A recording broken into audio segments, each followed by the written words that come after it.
الله وبركاته. الحمد لله رب العالمين حمدا كثيرا طيبا مباركا فيه مباركا عليه كما يحب ربنا ويرضاه. أشهد أن لا إله إلا الله وحده لا شريك له، وأشهد أن محمدا عبده ورسوله صلى الله وسلم وبارك عليه وعلى آله وأصحابه ومن تبعهم بإحسان إلى يوم الدين. يا أيها الذين آمنوا اتقوا الله حق تقاته ولا تموتن إلا وأنتم مسلمون. ثم أما بعد. Jamaah salat subuh yang dirahmati Allah Subhanahu wa Ta'ala, ketika kita menjalani rutinitas,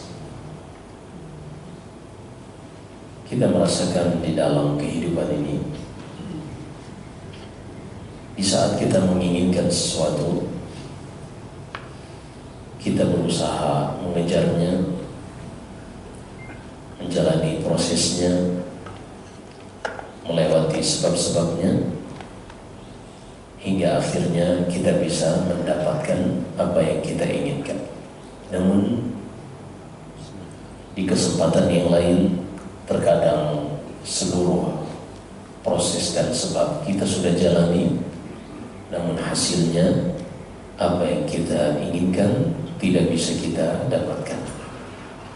Itulah kehidupan yang dijalani oleh manusia, yang terkadang sesuatu bisa mereka kejar, mereka lewati proses dan sebabnya, dan mereka dapatkan, dan ada pada kondisi sesuatu mereka kejar, mereka lewati proses dan sebabnya, namun mereka tidak dapatkan sesuai yang mereka inginkan. Dan itu berlaku di seluruh manusia. Allah Subhanahu wa Ta'ala menjadikan dalam kehidupan ini ada namanya hukum sebab akibat. Seorang untuk mendapatkan hasil atau yang kita sebut dengan akibat, dia tidak akan bisa sampai kepada hasil tersebut sampai dia melewati sebab dan prosesnya. Contohnya misalnya, rasa kenyang adalah hasil, sebabnya adalah makan. Maka seorang untuk bisa kenyang, maka dia harus makan, sehingga mengharuskannya untuk mengarahkan pikirannya, tenaganya, waktunya untuk menjalani sebab-sebab agar dia bisa kenyang, agar dia bisa makan, dia bekerja, dia produktif, dan seterusnya, hingga akhirnya dia bisa makan agar sampai pada hasilnya, yaitu kenyang. Ini contoh yang sederhana. Pada praktik yang lain di dalam kehidupan kita lebih kompleks dari sekadar contoh sederhana ini. Seperti misalnya seorang yang ingin memiliki anak. Apakah semua orang yang menjalani sebab untuk memiliki anak, dia pasti akan mendapatkan hasilnya? Belum tentu. Ada orang yang menikah, bahkan setelah sekian tahun, ada yang lebih dari 10 tahun, mereka telah berusaha berikhtiar, tapi hasilnya belum juga didapatkan.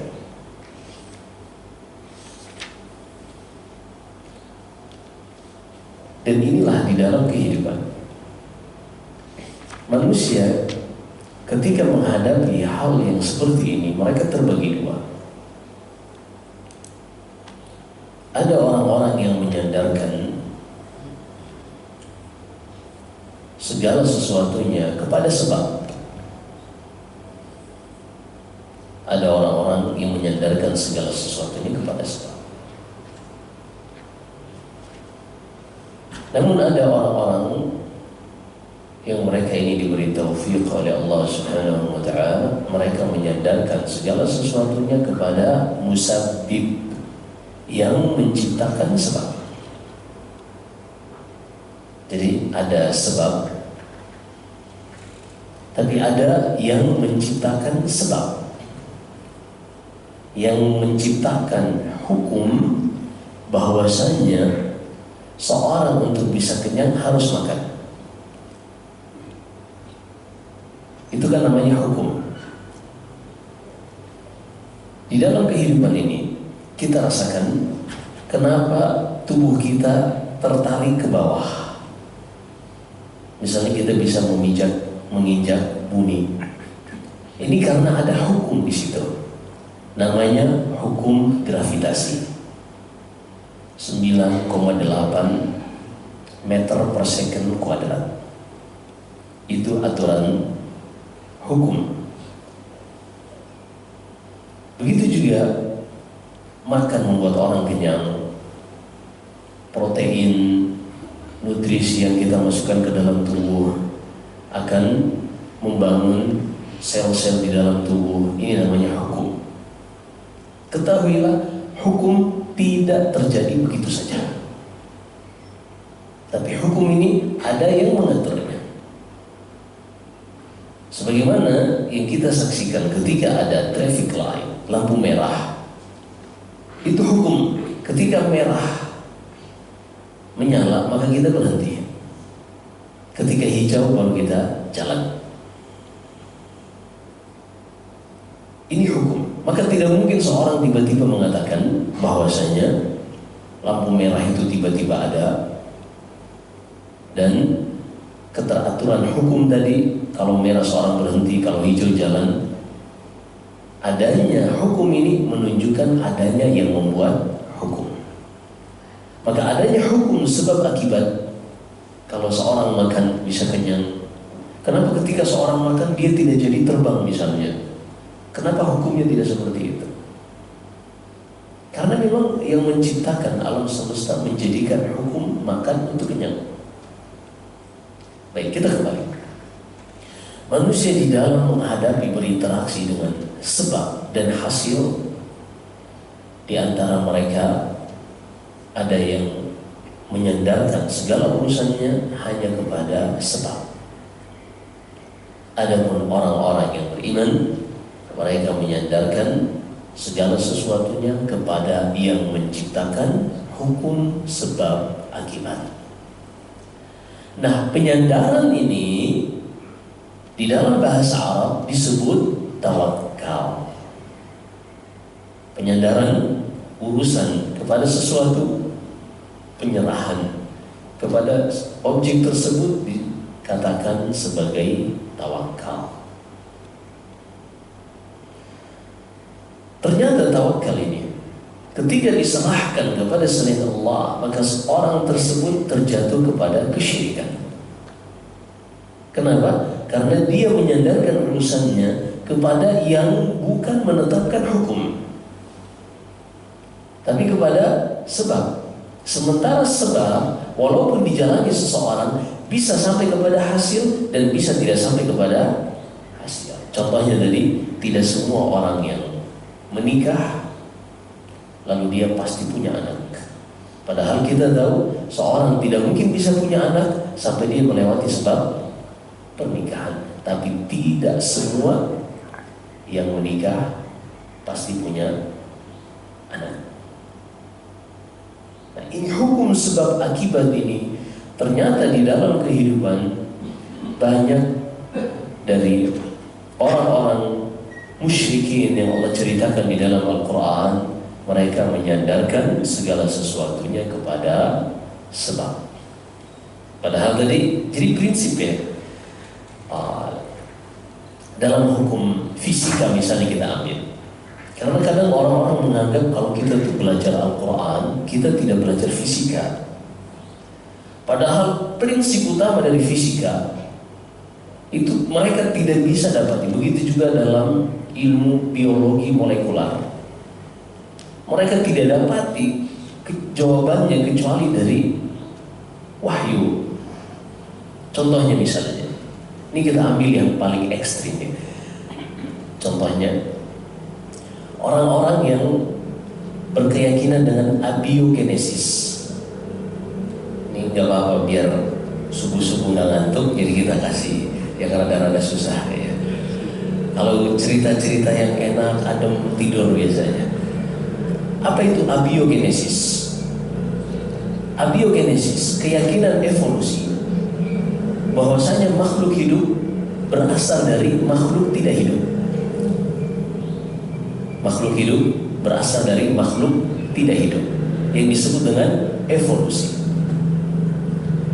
Jadi mereka membuat sebuah probabilitas, kemungkinan dulu sekian miliaran tahun yang lalu materi-materi yang ada di alam semesta ini saling berinteraksi dan seterusnya, tiba-tiba terjadi seleksi alam. Seleksi alam membuat materi-materi seperti protein, fosfat dan seterusnya bertemu hingga membentuk yang namanya makhluk hidup yang ditandai adanya DNA.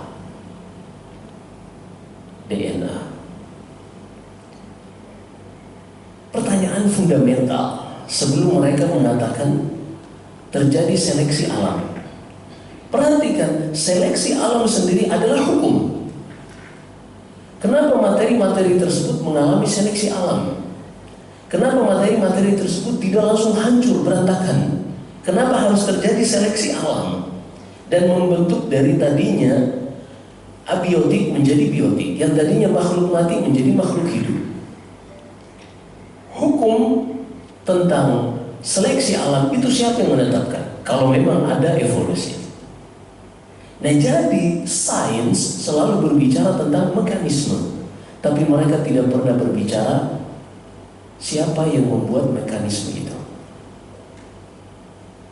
Mereka berbicara bahwasanya matahari berjalan pada lintasannya, bumi mengelilingi matahari, bulan mengorbit bumi, bulan sebagai satelit bumi, dan matahari membawa galaksi Milky Way ini mengelilingi black hole sebagai perisenternya. Tapi pertanyaannya, siapa yang menjadikan matahari dan seluruhnya itu harus saling memutari?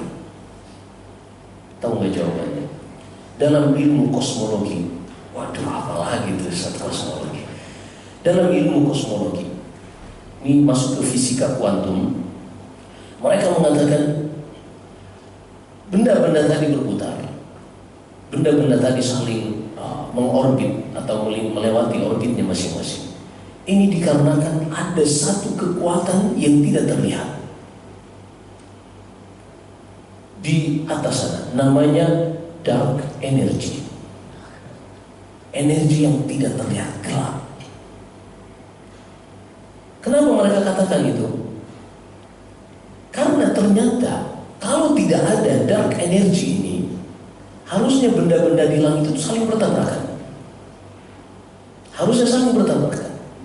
Tapi terlihat ada yang menahan sehingga tidak saling mendekat atau tidak saling menjauh berlebihan, hingga akhirnya semua juga akan habis. Tapi ada yang menahan, hanya tidak terlihat, maka mereka sebutlah dark energy. Padahal di dalam Al-Quran disebutkan, dalam surat Fussilat kata Allah Subhanahu wa taala, "Innallaha yumsiku samawati wal arda an tazula." Dialah Allah yang menahan langit dan bumi untuk tidak saling bertabrakan. Tapi mereka nggak lihat. Ketika mereka nggak lihat dan ada hukum itu, mereka pun mengatakan ini ada kekuatan gelap. Kita nggak bisa lihat karena dimensi kita tidak bisa menembus dimensi kekuatan gelap tersebut. Nah, jadi perhatikan, fisika, biologi, kimia, mereka hanya membahas mekanisme bagaimana benda-benda, objek di alam semesta ini bekerja. Tapi mereka tidak pernah bisa menjawab dan tidak akan pernah bisa sampai kepada bagaimana itu bisa terjadi dan siapa yang membuatnya. Karena suatu hukum tidak mungkin bisa ada kecuali ada yang membuatnya. Maka ketahuilah Allah Subhanahu wa ta'ala menetapkan hukum, adanya sebab, adanya akibat. Kebanyakan manusia mereka fokus kepada sebab. Mereka lupa kepada yang menciptakan sebab, kepada yang mengatur hukum sebab akibat. Ini luar biasa. Jadi seorang muslim semakin dia belajar, mau belajar apapun, belajar ilmu dunia selama benar dan teruji secara empiris, maka tidak akan pernah bertentangan dengan Al-Quran, dengan Islam. Bahkan teks naskah Al-Quran yang tidak pernah berubah sejak 1400 tahun yang lalu pernah melewati momen diuji oleh manusia karena berseberangan dengan sains, bertabrakan dengan sains, yaitu tentang teori alam semesta ini statis. Einstein di awal dahulu mengatakan alam semesta ini diam, artinya tidak mengalami perluasan, begitu-begitu saja. Ini Albert Einstein yang mengatakan. Tapi Al-Quran menyebutkan di dalam surat Ad-Dhariyat, was-samaa'a banainaha bi'aidin wa inna lamusi'un. Dan langit kami ciptakan dengan kekuatan energi, dan kami yang meluaskannya. Di akhir hidupnya Einstein mengatakan bahwasanya alam semesta ini langit mengalami perluasan. Dia rujuk obat dengan madhab lamanya, ada qaul jadid namanya. Einstein mengubah pendapatnya bahwasanya alam semesta ini mengalami perluasan, supernova. Al-Quran sudah berbicara sejak 14 abad yang lalu. Kenapa Al-Quran bisa tahu? Kan Allah yang menciptakan alam semesta. Dia yang paling mengetahui tentang alam semesta, dan bahkan dia yang membuat hukum-hukumnya. Kenapa alam semesta mengalami perluasan? Karena Allah yang menetapkan hukumnya. Kita berbicara tentang hukum yang besar ini, tentang kosmologi, ternyata bisa kita terapkan di dalam kehidupan kita sehari-hari. Sebagaimana alam semesta yang Allah sudah tetapkan hukumnya tidak akan berubah, begitu juga dalam kehidupan sehari-hari Allah telah tetapkan hukumnya. Ada sebab, ada akibat. Ketika kita ingin mengejar hasil, mencapai pada akibat atau tujuan, kita tidak mungkin sampai kepadanya kecuali melewati sebab-sebabnya. Nah, inilah menjalani sebab, kemudian menyerahkan urusan kepada yang menciptakan sebab, bukan kepada sebab. Inilah yang disebut dengan tawakal. Kita belajar tentang tawakal yang disebutkan oleh penulis. Yang ini merupakan bagian dari tauhid, dan seorang yang keliru dalam bab tawakal ini, dia telah terjatuh kepada kesyirikan. Bab qaulillahi ta'ala, penulis melanjutkan bab tentang firman Allah Subhanahu wa ta'ala, dan hendaklah kalian hanya bertawakal kepada Allah Subhanahu wa ta'ala saja. Wa qawlihi innamal mu'minuna alladhina idza dzukira Allahu wajilat qulubuhum wa idza tuliyat 'alaihim ayatuhu zadatuhum imana wa 'ala rabbihim yatawakkalun. Allah berfirman, ciri orang beriman itu adalah mereka yang ketika disebut nama Allah, hati mereka bergetar. Dan makna bergetar di sini bukan cuma sekadar frekuensi yang seorang rasakan di dalam hatinya, karena kan getaran itu ada frekuensinya. Bukan cuma sekadar itu, tapi getaran yang memiliki konsekuensi. Ketika seorang mendengarkan nama Allah, seperti ketika panggilan adzan, dalam kondisi apapun, hati yang bergetar ini membuatnya mendahulukan panggilan Allah daripada makhluknya. Maka sesibuk apapun dia, ketika datang waktu adzan, ia tinggalkan. Ini getaran yang hakiki, getaran yang sesungguhnya. Bukan seorang yang ketika mendengarkan nama Allah dia seakan-akan sampai menangis, tapi nggak sholat misalnya, Ini getaran palsu. Sama dengan seorang laki-laki yang mengungkapkan kata-kata pujangga kepada seorang wanita, tapi ketika diminta untuk dinikahin ke KUA, dia nggak mau juga dia. Ini kan palsu kata-katanya. Innamal mu'minuna alladziina idza dzukirallahu wajilat qulubuhum. Dan salah satu bentuk getaran hati ini, ketika seorang ada yang bersumpah atas nama Allah kepadanya, maka dia tidak berani menolak hal tersebut. Misalnya, sa'altuka billah. Ini dalam ungkapan orang Arab, wahai fulan, aku meminta sesuatu kepadamu dengan nama Allah. Maka siapa saja yang diminta dengan nama Allah, jangan pernah dia tolak. Kalau dia tidak sanggup memberikan seluruh apa yang diminta, berikan walaupun sedikit, untuk menunjukkan bahwasanya dia mengagungkan Allah Subhanahu wa Ta'ala. Tinggal orang tadi, ketika dia menjadi peminta-minta, maka dia hina di sisi Allah Subhanahu wa Ta'ala. Jadi di antara bentuk pengagungan kepada Allah, nanti ada babnya sendiri dalam kitab Tauhid ini, yaitu ketika seorang dimintai sesuatu dengan orang ini membawa-bawa nama Allah, dia nggak berani tolak. Dia nggak berani tolak karena pengagungannya kepada Allah Subhanahu wa Ta'ala. Kecuali kalau dia nggak punya, maka dia ada udzur.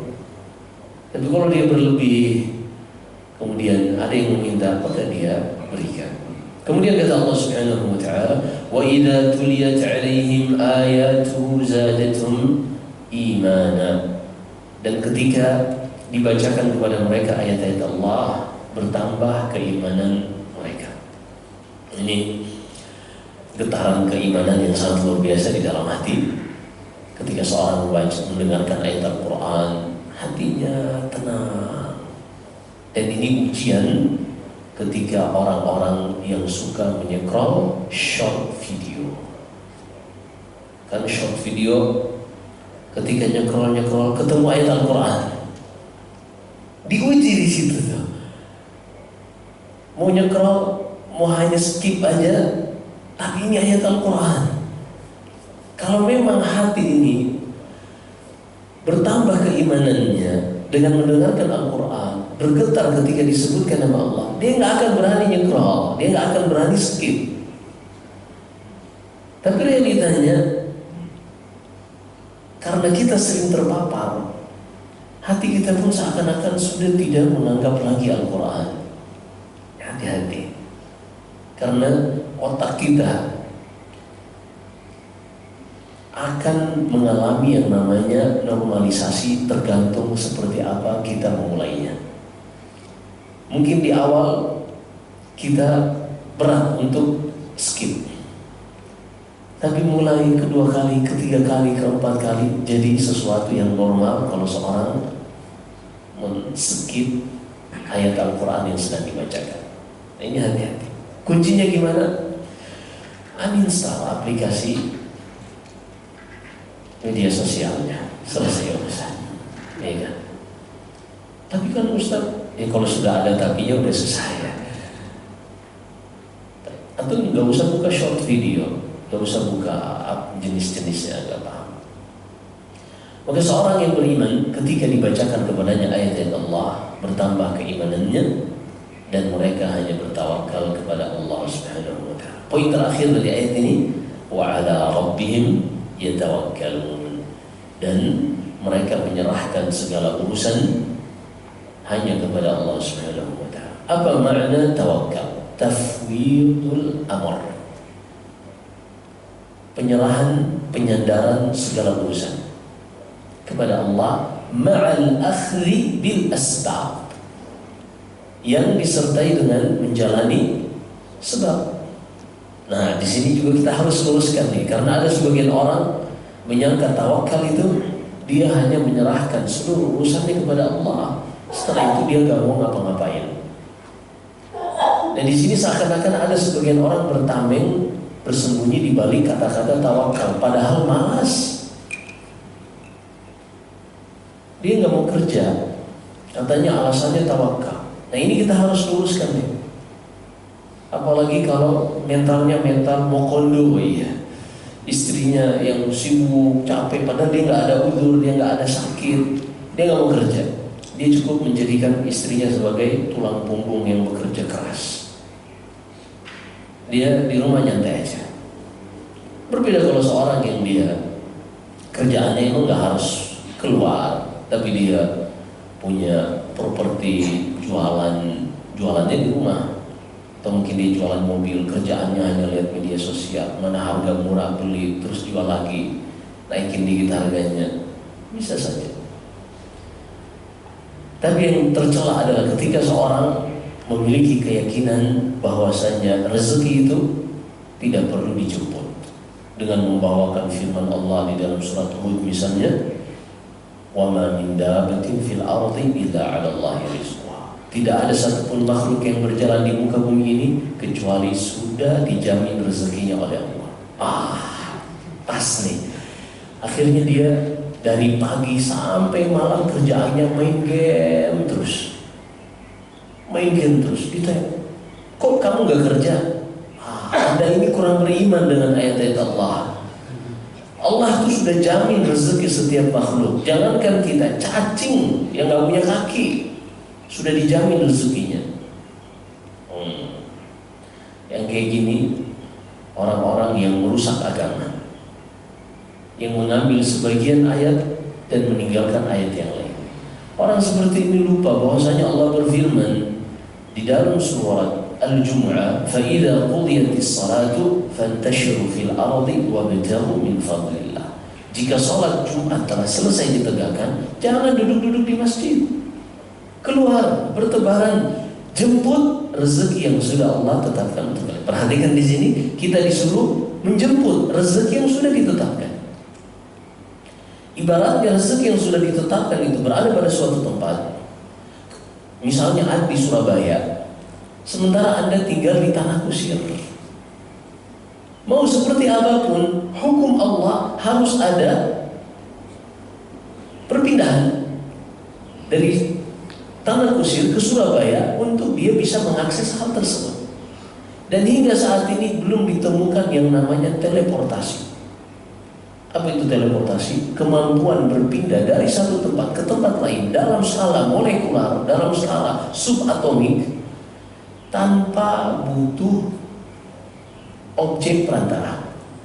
Kalau sekarang kan kita berpindah itu naik kereta, naik pesawat, naik mobil, atau jalan kaki.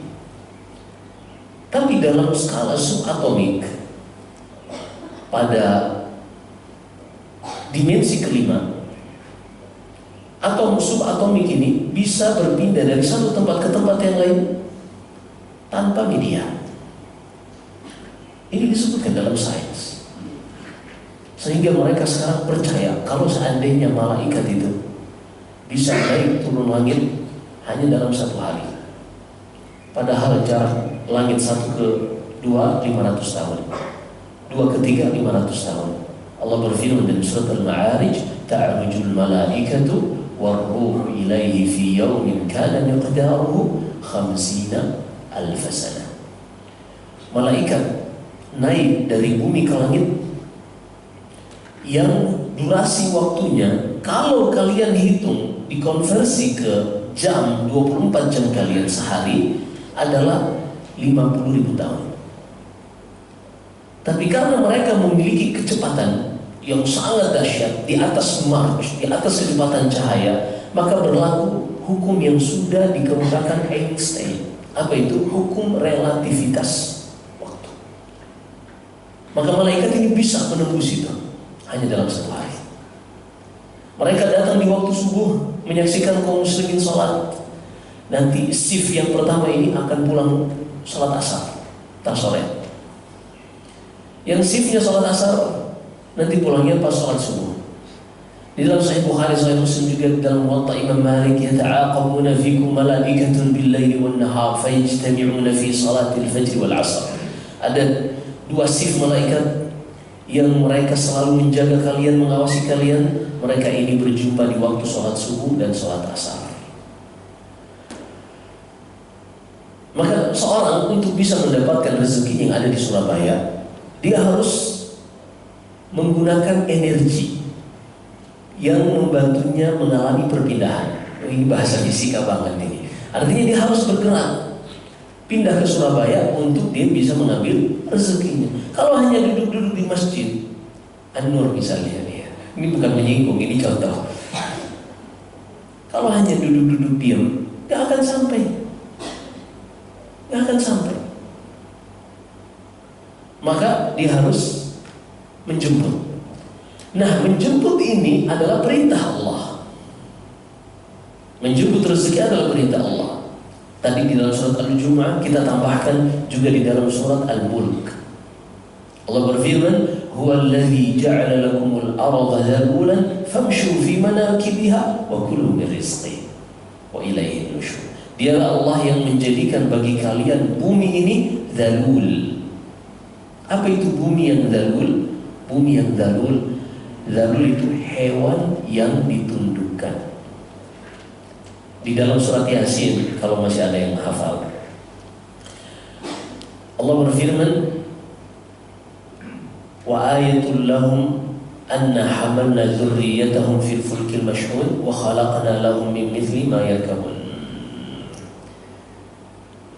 wa dzallalnaha lahum faminha rakubuhum wa minha ya'kulun." Dan dari hewan-hewan ada yang kami tundukkan untuk mereka, sehingga hewan yang ditundukkan bisa ditunggangi. Pernah lihat apa yang di Spanyol yang matador menggunakan banteng ya? Itu bisa nggak kita naik seperti itu? Nggak bisa. Tahu nggak, itu seperti Jupiter yang memutari satu kali putaran sehari hanya 10 jam. Sehingga objek-objek di atasnya terkena efek sentrifugal, bisa terbuang, nggak bisa diam di atas Jupiter. Atau mungkin planet Mars yang untuk memutari satu kali putaran butuh 1 tahun. Akhirnya sinar matahari terkena paparan sinar matahari lama 1 tahun. Suhunya mencapai 460 derajat Celcius. Air mendidih itu cuma maksimal 100 derajat Celcius titik didih air. Gak bisa lebih dari itu, kecuali besi dan seterusnya. Ini Mars itu bisa sampai 460 derajat Celcius. Gak layak untuk ditinggali. Karena apa? Perputaran tadi. Allah jadikan bumi kita 1 kali 24 jam. Layak untuk ditinggali. Gravitasinya hanya 9,8 meter per second kuadrat. Layak untuk dihuni. Allah sebutkan dhalulan, dialah Allah yang menjadikan bagi kalian bumi ini sesuatu yang ditundukkan, maka berjalanlah dan ambil rezeki kalian. Disuruh berjalan, bukan diam. Maka kita harus paham, jangan sampai kita menabrak-nabrakan antara satu hukum Allah dengan hukum yang lain. Gak akan ada pertentangan hukum Allah, baik itu yang sifatnya fisika, biologi, kimia, ataupun syariat. Gak akan ada yang bertentangan. Gak ada, wallahi gak ada. Karena yang menetapkan hukum syariat, dia juga yang menetapkan hukum-hukum alam, biologi, fisika, dan kimia. Ini sengaja sekarang untuk kita rada sentuh sisi sains, karena sebagian anak-anak muda kita, mereka menyangka kalau belajar agama kita akan menutup mata dari hukum alam, atau mereka mengatakan kalau belajar hukum alam, fisika, kimia, dan biologi maka otomatis dia harus meninggalkan agamanya. Sehingga banyak sekarang anak-anak yang memilih ateis. Belum lama ada seorang anak yang orang tuanya dari kecil dimasukkan ke pondok tahfidz untuk hafal Al-Quran. 2 pekan yang lalu datang orang tuanya minta tolong saya, "Ustaz, anak saya memilih menjadi ateis. Sebelumnya tahfidz, menghafal Quran. Dia memilih menjadi ateis." Akhirnya oke, saya buka diskusi, datang kita ngobrol. Ternyata permasalahannya bukan dia membaca Al-Quran kemudian mendapatkan keraguan, bukan dia membaca hadis lalu menemukan sesuatu yang tidak masuk akal, bukan. Tapi permasalahannya, dia membaca literatur-literatur dari para ateis, sudut pandang mereka tentang Al-Quran. Jadi dia mengambil pemikiran subjektif, asumsi orang lain yang dipaksakan kepada Al-Quran. Ketika datang, kita diskusi, akhirnya apa yang terjadi? Dia cuma bilang amazing, amazing, karena memang dia hanya bisa bahasa Inggris. Akhirnya saya jelaskan semuanya, dia cuma kagum, kagum dan kagum. Salah satunya misalnya seperti teori Einstein tadi, yang dia menyebutkan bahwasanya alam semesta ini statis, tidak mengalami perluasan, diam saja. Itu madhab pertamanya Einstein, qaul qadim. Sampai akhirnya di penghujung kehidupannya, Einstein memilih mengatakan bahwasanya tidak diragukan, bahwasanya kemudian Hubble menemukan dengan teleskop yang kita kenal dengan teleskop Hubble yang lebih jauh jangkauannya. Dia mengatakan bahwasanya alam semesta ini mengalami perluasan, dan itulah yang ditetapkan oleh saintis di zaman sekarang. Tapi Al-Quran telah berbicara sejak 14 abad yang lalu, was-samaa'a banainaha bi'aidin wa inna lamusi'un. Dan langit kami ciptakan dengan aidin, energi yang tidak dilihat oleh manusia, yang mereka menyebutnya dengan matter energy dan dark energy. Dua. Ini dalam fisika kuantum, ilmu kosmologi.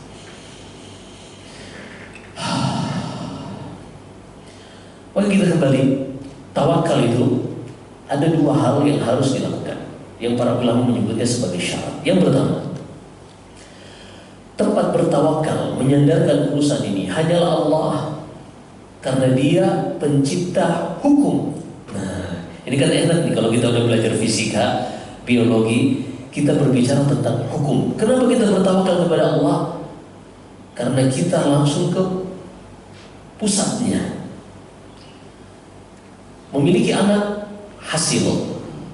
Menikah, sebab. Dialah yang menciptakan hukum. Kalau sebab dijalani, hasilnya bisa didapatkan. Tapi terkadang sebabnya dijalani, hasilnya tidak bisa didapatkan. Disinilah letak ujiannya. Maka kita menyerahkan urusan kita kepada yang menciptakan hukum, bukan kepada sebab yang kemungkinan terrealisasi atau tidak terrealisasinya 50-50. Kita menyerahkan kepada yang menciptakan hukum, bukan kepada sebab. Karena sebab bisa terjadi, bisa juga tidak terjadi. Nah, maka dua hal yang harus dilakukan seorang mukmin di dalam bertawakal. Yang pertama, hanya Allah tempat ia bertawakal, menyerahkan seluruh urusannya. Dan yang kedua, dia wajib menjalani sebab-sebab. Dalam hadis Anas bin Malik radhiyallahu anhu yang diriwayatkan Al-Imam Tirmidzi dalam sunannya, seorang laki-laki datang ke Masjid Nabawi naik onta. Di situ ada Rasulullah. Dia memarkir ontanya. Pas memarkir ontanya, markir bahasa ini ya. Markirnya kan biasanya diikat tuh. Karena onta tipikalnya liar. Onta itu liar. Sahabat ini bertanya, "Ya Rasulullah, ursilha wa atawakkal 'ala Allah." Ya Rasulullah, ini gimana nih? Kita kan harus bertawakal itu hanya kepada Allah, jangan kepada sebab. Nah, poin ini udah benar. Ketika aplikasinya ia mengatakan, kalau begitu wahai Rasulullah, aku lepas aja talinya, gak usah diikat, yang penting tawakal. Nah, kayak tadi itu orang yang pengen rezeki, duduk-duduk aja di masjid, kan udah diatur rezeki mah. Apa jawaban Rasulullah sallallahu alaihi wasallam? Iqilha summa tawakkal Allah. Ikat terlebih dahulu, barulah serahkan urusannya kepada Allah Subhanahu wa taala. Apa maksudnya? Jalani sebabnya terlebih dahulu, karena itu hukum Allah. Namun dalam menjalani sebab ini kita tahu 50-50, 50% bisa terrealisasi, 50% tidak bisa terrealisasi. Maka ketika kita menyadari itu, serahkan urusan kepada Allah setelah sambil kita menjalani sebabnya. Seperti itu. Maka seorang ketika menjalani hidupnya, dengan memahami,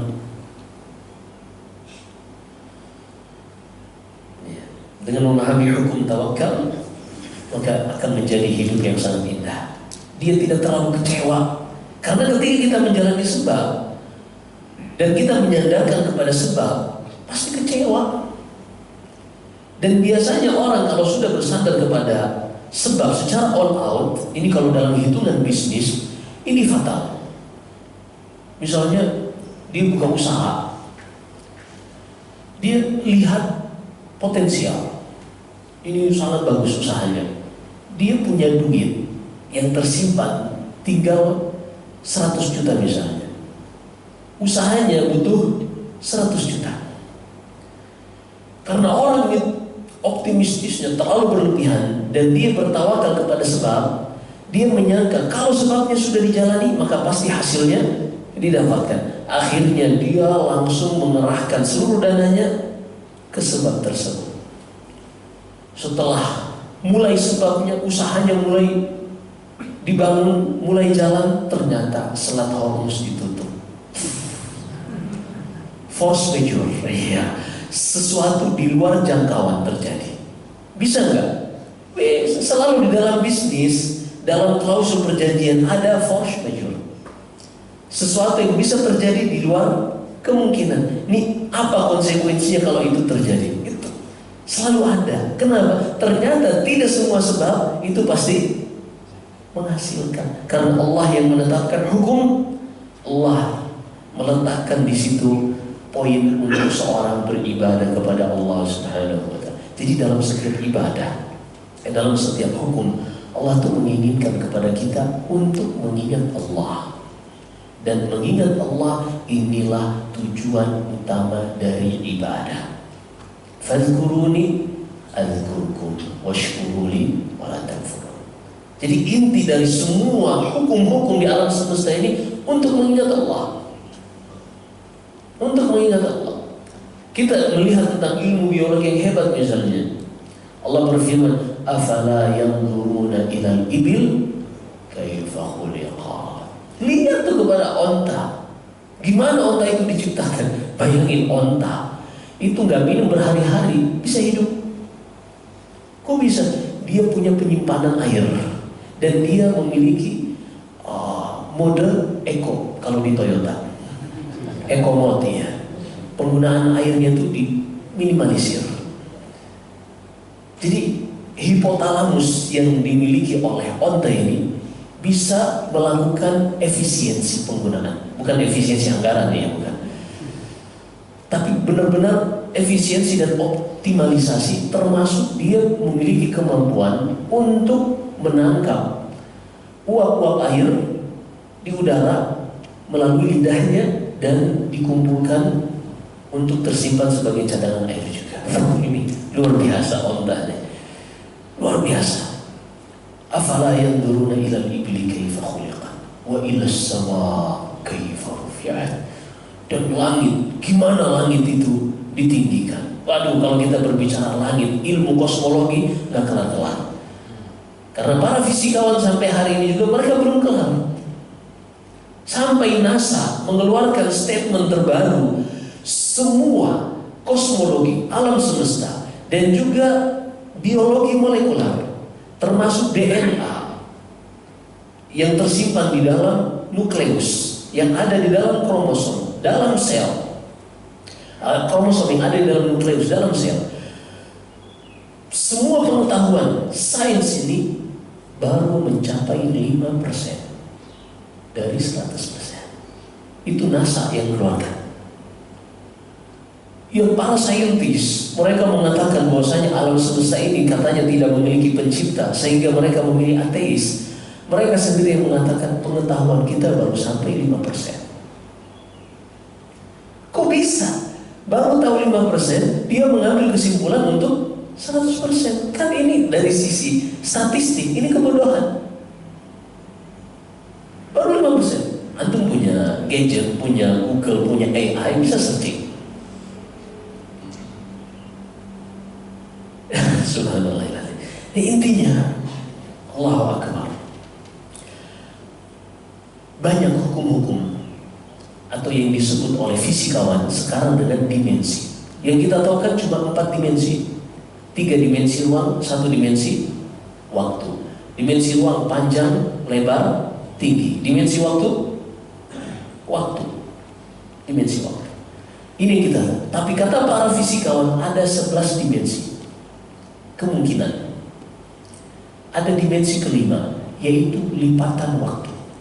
Ini pada hukum fisika kuantum yang mempelajari subatomik. Udah dengerin aja, yang penting anak ngomong ya.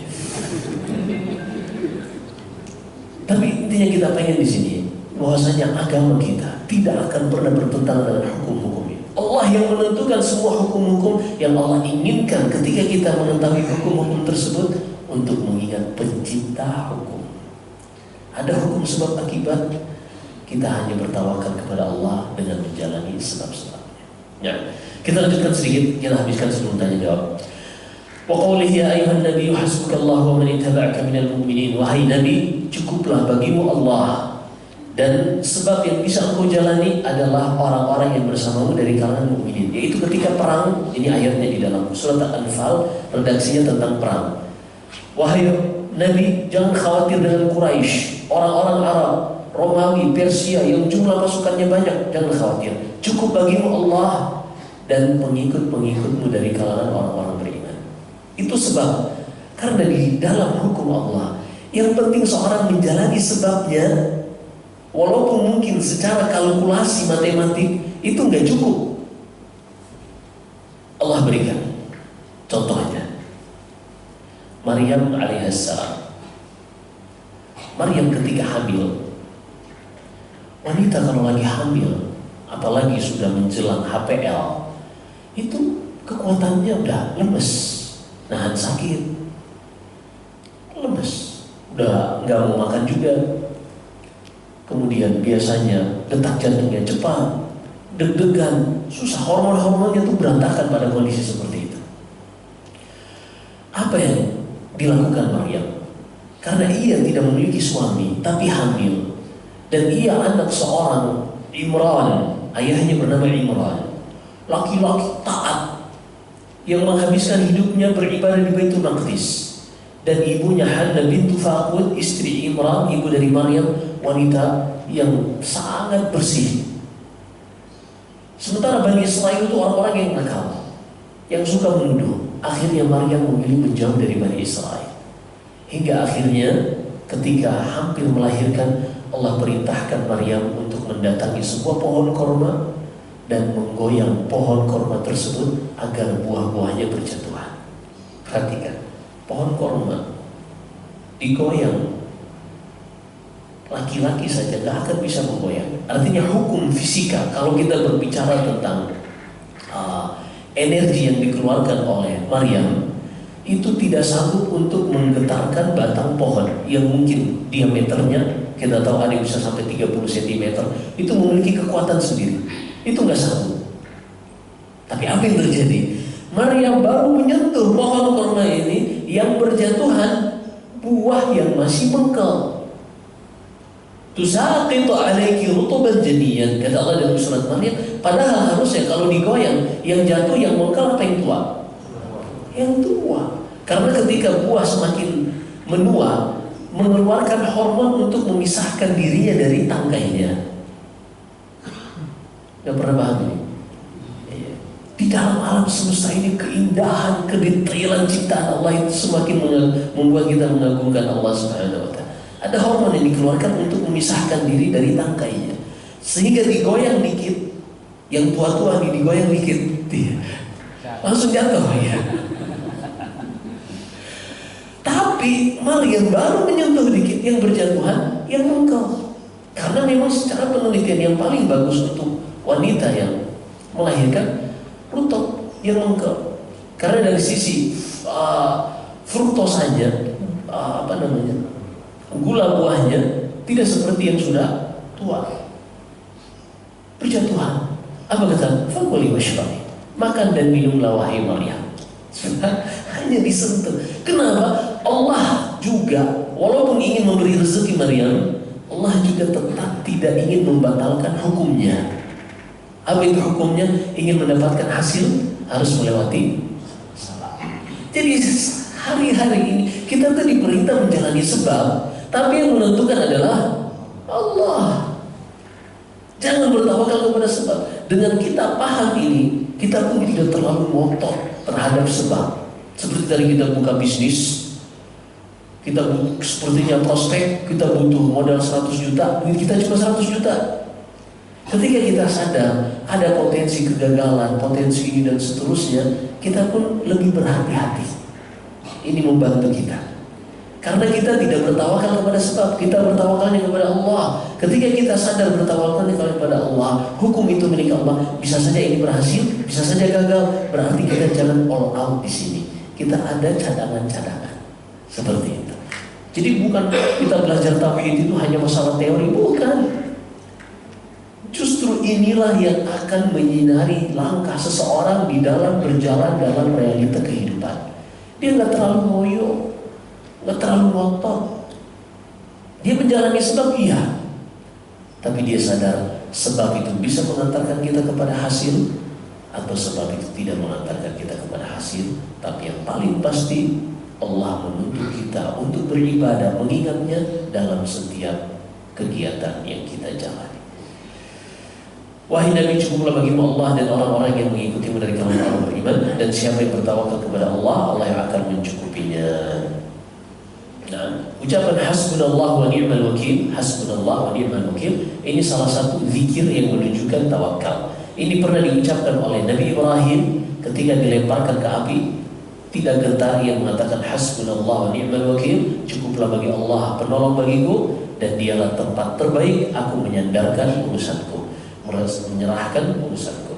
Kemudian juga diucapkan oleh Muhammad SAW ketika orang-orang Quraisy yang saat itu dipimpin oleh Abu Sufyan setelah perang Uhud, mereka ingin menyerang kembali Madinah dalam keadaan Nabi SAW dan para sahabatnya mengalami banyak kerugian perang, banyak yang terluka ketika perang Uhud, 70 sahabatnya meninggal. Ketika tiba-tiba akan datang serangan lagi, maka Rasulullah pun mengatakan hasbunallah wa ni'mal wakil. Ya sudah, mereka mau datang menyerang dalam kondisi kita sangat terpuruk saat ini, cukuplah bagi kita Allah sebagai penolong, dan dialah sebaik-baik tempat kita menyerahkan, menyandarkan segala urusan kita. Ini diriwayatkan oleh Imam Bukhari dari Abdullah bin Abbas radhiyallahu anhu. Wallahu a'lam. Kita kembalikan kepada moderator.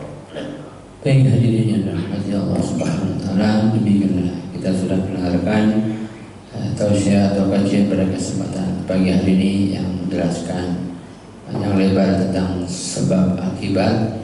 Oleh karena itu kepada jemaah sekalian untuk bisa berpartisipasi untuk bertanya, silakan. Bagi jemaah yang mungkin yang belum atau misalkan masih kurang memahami hal yang sudah disampaikan atau mungkin bisa menanyakan hal yang lain, dipersilakan.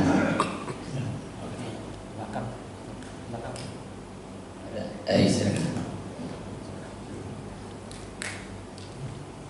Bismillahirrahmanirrahim. Assalamualaikum warahmatullahi wabarakatuh. Waalaikumsalam warahmatullahi wabarakatuh. Tadi di awal dijelaskan mengenai sebab akibat, bahwa seseorang akan memperoleh sesuatu melalui proses. Ya. Barangkali ini kalau saya kaitkan dengan surat 53 ayat 39, wa alaisal jani ila masa'ah, manusia itu hanya akan memilih apa yang diusahakan.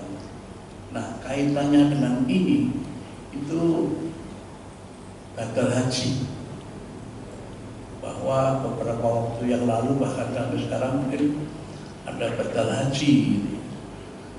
Padahal orang yang dibatalkan itu itu tidak melalui proses, bahkan wukuf di Arafah tidak, sa'i tidak, melempar jumrah tidak, mabit juga tidak. Nah, ini gimana menurut Pak Ustadz? Apakah sah atau tidak? Bahkan sekarang ini di media sosial ada iklan untuk badal umroh, Dibisniskan, Pak. ya itu kalau saya baca itu sekitar 4,5 juta sampai 5 juta itu udah badal umroh. Iya. Nah, tapi faktanya ternyata banyak yang percaya dengan itu. Kalau kita kaitkan dengan surat 53 ayat 39 tadi nggak match gitu. Oke, Masya Allah. Menurut Ustaz bagaimana? Luar biasa itu pertanyaannya. Salam, luar biasa, pertanyaannya sangat mendalam dan kita akan coba jawab secara objektif tentunya. Ayat di dalam surat An-Najm Allah berfirman, wa allaysa lil insani illa ma sa'a, dan bukankah manusia itu hanya akan dibalas sesuai perbuatannya. Al-Imam Ibnu Katsir rahimahullah di dalam tafsirnya menukil Abu Abdillah Asy-Syafi'i, Imam Syafi'i, imam yang kita kenal madhabnya di negeri kita ini. Secara resmi Imam Syafi'i mengatakan amalan yang dilakukan orang hidup tidak sampai kepada orang yang sudah meninggal. Salah satu dalilnya apa yang disebutkan dalam surat An-Najm. Tapi itu pendapat Imam Syafi'i, sehingga Imam Syafi'i mengatakan mengirim pahala Al-Fatihah itu nggak nyampe. Tapi Imam Ahmad dan imam-imam madhab yang lain, mereka mengatakan sampai. Loh, kok bisa? Kan ada ayatnya. Ketahuilah tidak ada imam madhab yang menyelisihi ayat, tidak ada imam madhab yang menyelisihi hadis. Tapi terkadang terlihat, perhatikan, kita memandangnya terlihat menyelisihi ayat atau menyelisihi dalil yang kita belum tahu pijakan mereka kenapa mereka menyelisihinya. Contohnya, kenapa Imam Ahmad dan selainnya dari kalangan imam mazhab yang lain selain Asy-Syafi'i, mereka mengatakan bahwasanya melakukan ibadah untuk orang yang sudah meninggal tetap bisa sampai. Disebutkan dalam Sahih Bukhari, datang seorang wanita kepada Nabi sallallahu alaihi wasallam, "Ya Rasulullah, inna ummi matat wa 'alaiha as-siyam." Ya Rasulullah, ibuku wafat, namun ia punya utang puasa. Afa asumu anha? Boleh enggak wahai Rasul aku berpuasa membayarkan utang puasa ibuku? Berarti ini melakukan amalan untuk orang lain. Apa kata Nabi sallallahu alaihi wasallam? Ara'aiti law anna 'ala ummiki dayn li ahad afataqdiha 'anha? Afataqdihi 'anha? Wahai wanita, bagaimana menurutmu kalau ibumu punya utang kepada orang lain? Utang duit. Setelah ia meninggal, apakah engkau akan membayarkan utang tersebut? Kata wanita ini, tentu saja ya Rasulullah. Apa kata Rasulullah SAW? Fadailullahi ahaqqu an yuqda.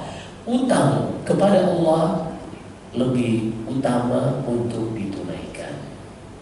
Ini dalil pertama yang membuat Imam Ahmad dan selainnya kenapa mengatakan masih ada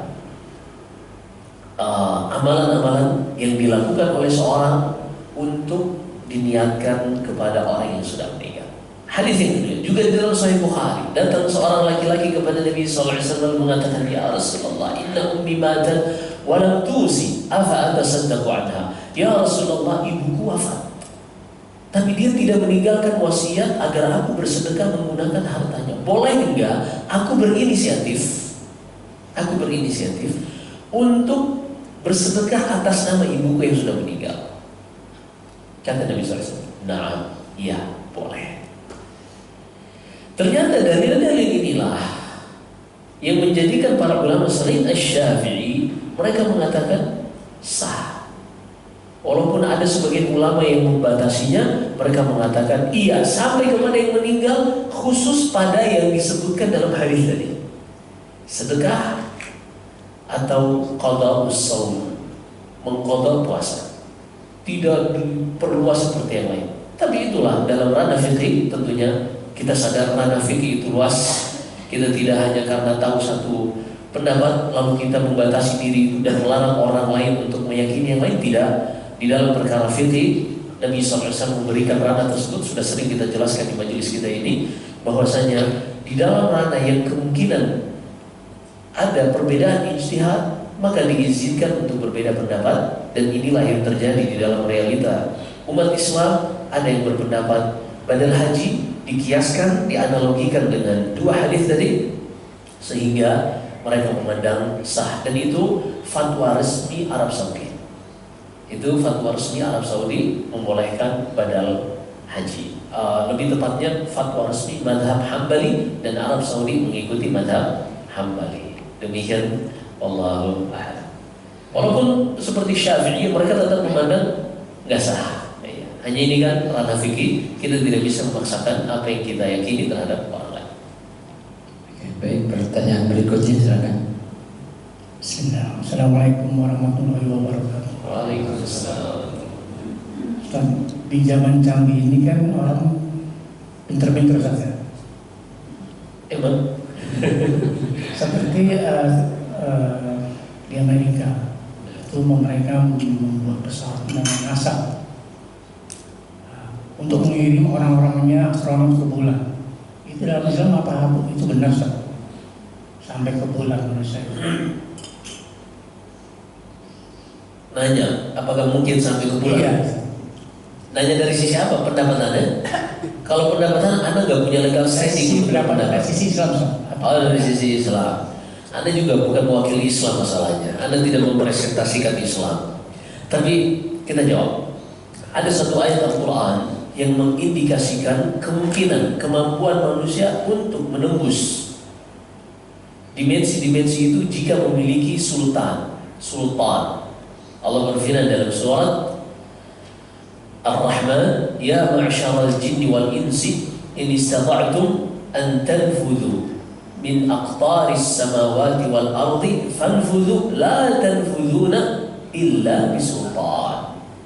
Wahai sekalian jin dan manusia, kalau kalian bisa sanggup untuk menembus batasan-batasan atmosfer, ada stratosfer dan seterusnya, kalau kalian bisa tembus silakan tembus, tapi ketahuilah kalian tidak akan bisa menembusnya kecuali dengan sultan. Apa itu sultan? Sultan itu dalam bahasa Arab kekuatan. Artinya arti sultan itu kekuatan, al-quwah. Dalam bahasa sains namanya energi. Ketika kita memiliki energi dorong, ini kembali kepada hukum fisika, maka kemungkinan untuk menembus itu ada.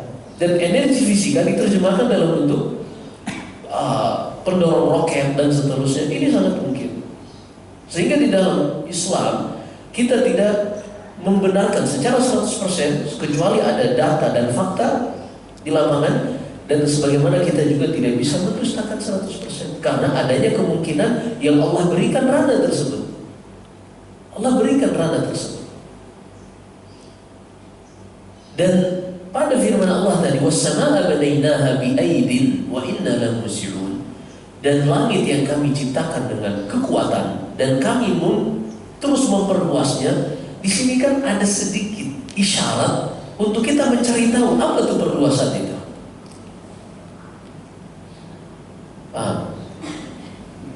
Banyak sebenarnya yang kita mau jelaskan, tapi kita mulai dari mana ya? Tapi mudah-mudahan apa yang antum dengarkan intinya gitu. Islam kita tidak membenarkan 100% kecuali sudah ada data dan fakta. Ini diambil dari kaidah dalam surat Al-Hujurat. Allah Subhanahu wa taala berfirman, "Ya ayyuhalladzina amanu in ja'akum fasiqun binaba'in fatabayyanu." Wahai orang-orang beriman, jika datang kepada kalian seorang membawa berita, jangan langsung diterima, jangan langsung ditolak, tapi cross check, dites keautentikannya, dites kevalidannya. Kalau memang valid, kita wajib menerima kebenaran dari manapun, termasuk dari iblis. Kalau dia mengucapkan yang benar, kita harus terima. Nabi Sallallahu Alaihi Wasallam pernah menerima kebenaran yang diucapkan oleh iblis. Di dalam hadis Abu Hurairah, di dalam Sahih Bukhari, Abu Hurairah pernah ditugasi jaga zakat. Ada seorang yang penampilannya tua, lusuh, ngambil zakat ini tanpa izin. Ditangkap oleh Abu Hurairah. Ente nyolong, Anda laporin ke Nabi SAW. Oh jangan, saya ini miskin, saya ini. Langsung dilepaskan Abu Hurairah. Besoknya Abu Hurairah menjumpai Nabi SAW lalu mengabarkan peristiwa itu. Kata Rasulullah, saya itu maling itu nanti balik lagi. Benar, di malam hari datang lagi. Dia ingin mengambil, ditangkap Abu Hurairah. Akhirnya, ente nyolong lagi. Jangan tolong, kali ini aja terakhir. Dilepaskan Abu Hurairah. Besoknya diceritakan kepada Nabi SAW, kata Rasul, saya nanti dia akan balik lagi. Sampai malam ketiga. Di malam ketiga ditangkap, Abu Hurairah mengatakan, ente gak akan lepas. Tapi apa ucapan orang ini? Tolong lepaskan. sebagai imbalannya aku akan ajari engkau satu ayat yang ada di dalam Al-Quran. Kalau engkau baca, tidak akan ada syaitan yang bisa mendekatimu di malam hari sampai subuh. Apa itu? Allahu la ilaha illa huwal hayyul qayyum sampai terakhir ayat kursi. Besoknya datang Abu Hurairah kepada Nabi SAW menceritakan peristiwa yang ketiga ini. Kata Rasulullah, sadaqaka wa huwa kadzub. Benar tuh. Padahal dia itu pendusta karena dia itu iblis, karena dia itu syaitan. Jadi kita kalau ada kebenaran, Muslim itu objektif. Mereka nggak boleh menerima kebenaran datangnya dari siapa, mau dari ahlul bid'ah, mau dari seorang fasik, seorang kafir. Tapi ini babnya bab menerima kebenaran, bukan mencari kebenaran. Nah, ini dua hal yang berbeda nih. Kalau menerima kebenaran dari manapun harus diterima. Tapi mencari kebenaran berarti kita belum tahu tuh kebenaran. Kita belum punya filter.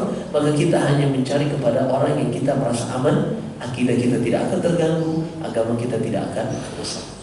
Jadi seperti itu, kita tidak akan mendustakan, tidak akan juga membenarkan. Wallahu a'lam. Ustaz, semoga Ustaz selalu dalam perlindungan. Amin. Tadi Ustaz menyebutkan ciri-ciri orang beriman. Jika disebut nama Allah, hati bergetar. Bukan sekadar frekuensi saja, tapi getaran yang memiliki konsekuensi. Selain ciri ini, apa ada ciri orang beriman lainnya? Nah, wa idza tuliyat 'alaihim ayatu zadatuhum imanan. Jika dibacakan kepada mereka ayat-ayat Allah, bertambah keimanannya. Kemudian yang ketiga, ciri yang Allah sebutkan dalam surat Al-Anfal tadi, wa 'ala rabbihim yatawakkalun. Dan ciri mereka hanya bertawakal kepada Allah Subhanahu wa taala di dalam segala urusannya, menjalani proses dan sebabnya, namun mereka menyadari segala sebab dan proses tidak pasti mengantarkan kepada hasil, maka mereka pun menyandarkan urusannya hanya kepada yang menciptakan hukum, proses dan sebab tadi. Itulah Allah Subhanahu wa taala. Demikian. Wallahu a'lam. Baik, hadirin yang dirahmati Allah Subhanahu wa taala, 3 pertanyaan semoga bisa mewakili jamaah yang hadir untuk pada pagi hari ini. Untuk dikirakan waktu sudah menjelang siang, kiranya Ustaz tetap berikan kesimpulan dan mengakhiri dengan doa. Nah, Masya Allah, hampir siang katanya, karena masih pagi. Baik, semoga apa yang kita dengarkan bermanfaat. Kita harus paham hukum-hukum di alam semesta ini. Jangan kita hanya lewati begitu saja tanpa menjadikan kita semakin taat kepada Allah Subhanahu wa taala. Allah jadikan hukum-hukum sederhana yang bisa kita lihat, hukum yang mungkin lebih detail dan kompleks, semuanya sama. Tujuannya agar kita lebih banyak mengingat Allah Subhanahu wa taala. Maka sangat disayangkan ketika kita melihat banyak fenomena hukum-hukum Allah di alam semesta ini, baik itu hukum alam ataupun hukum syariat, tapi kita tidak menjadikan kita semakin taat, semakin mengingat Allah Subhanahu wa taala. Ada yang perlu kita koreksi lagi dalam hidup kita.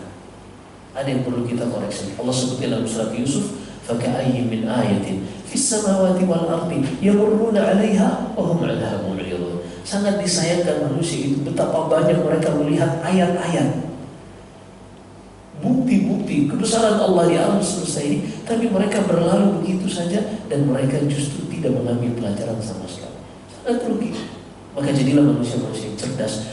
Semakin berilmu seseorang, semakin dia mengagungkan Allah Subhanahu wa taala. Ilmu apapun, termasuk ilmu matematik. Kenapa 2 kali 2 itu 4? Kenapa bukan 5 dan seterusnya? Siapa yang menetapkan hukum itu? Manusia hanya menemukan, bukan membuat. Ini harus dibedakan. Sains menemukan, bukan membuat. Siapa yang membuat? Dialah Allah Subhanahu wa taala. Bahkan kita bisa membatalkan teori evolusi dari abiotik menjadi biotik dengan seleksi genetik, seleksi alam katanya. Kita akan bertanya, memang siapa yang membuat seleksi alam tersebut? Hukum seleksi alam dari mana? Kalian jangan meyakini sesuatu, mendoktrin dan menyuruh kita mempercayai. Nah, ini seorang muslim, dia harus punya jati diri, punya sikap yang tegas, karena dia sedang berjalan di atas syariat Allah yang menciptakan hukum alam semesta. Demikian, semoga apa kita dengarkan bermanfaat. Wallahu a'lam. Sallallahu alaihi wasallam. Jika ada benar semata-mata dari Allah Subhanahu wa taala, jika ada kesalahan dan kekurangan dari saya, wa astaghfirullah li wa lakum. Subhanakallah wa bihamdik, asyhadu an la ilaha illa anta, astaghfiruka wa atubu ilaik. Wassalamualaikum warahmatullahi wabarakatuh. Waalaikumsalam warahmatullahi wabarakatuh. Terima kasih para Ustaz, terima kasih kepada jamaah sekalian yang sudah mengikuti kajian pada kesempatan hari ini. Saya sebagai pemandu acara barangkali ada kesalahan dan khilafan, mohon dibuka maaf yang sebesar-besarnya, dan saya tutup dengan bacaan alhamdulillahirabbil alamin. Assalamualaikum warahmatullahi wabarakatuh.